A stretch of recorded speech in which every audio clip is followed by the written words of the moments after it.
Abram remonta d'Égypte vers le midi, lui, sa femme et tout ce qui lui appartenait, et Lot avec lui. Abram était très riche en troupeaux, en argent et en or. Il dirigea ses marches du midi jusqu'à Béthel, jusqu'au lieu où était sa tente au commencement, entre Béthel et Haï, au lieu où était l'autel qu'il avait fait précédemment. Et là, Abram invoqua le nom de l'Éternel. Lot, qui voyageait avec Abram, avait aussi des brebis, des bœufs et des tentes.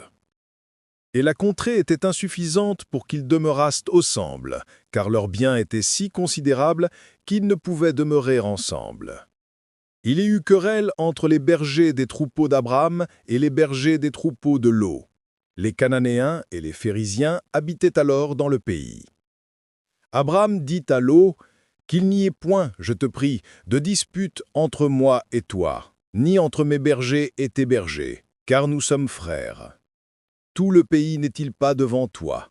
Sépare-toi donc de moi. Si tu vas à gauche, j'irai à droite. Si tu vas à droite, j'irai à gauche. » Lot leva les yeux et vit toute la plaine du Jourdain, qui était entièrement arrosée.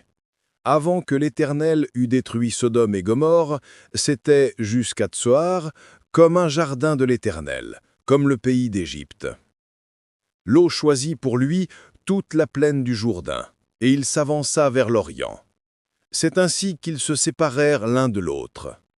Abram habita dans le pays de Canaan, et Lot habita dans les villes de la plaine, et dressa ses tentes jusqu'à Sodome. Les gens de Sodome étaient méchants et de grands pécheurs contre l'Éternel. L'Éternel dit à Abram, après que Lot se fut séparé de lui, « Lève les yeux et, du lieu où tu es, regarde vers le nord et le midi, vers l'Orient et l'Occident. Car tout le pays que tu vois, je le donnerai à toi et à ta postérité pour toujours. Je rendrai ta postérité comme la poussière de la terre, en sorte que si quelqu'un peut compter la poussière de la terre, ta postérité aussi sera comptée. Lève-toi, parcours le pays dans sa longueur et dans sa largeur, car je te le donnerai. » Abram leva ses tentes et vint habiter parmi les chênes de Mamré, qui sont près d'Hébron, et il bâtit là un autel à l'Éternel.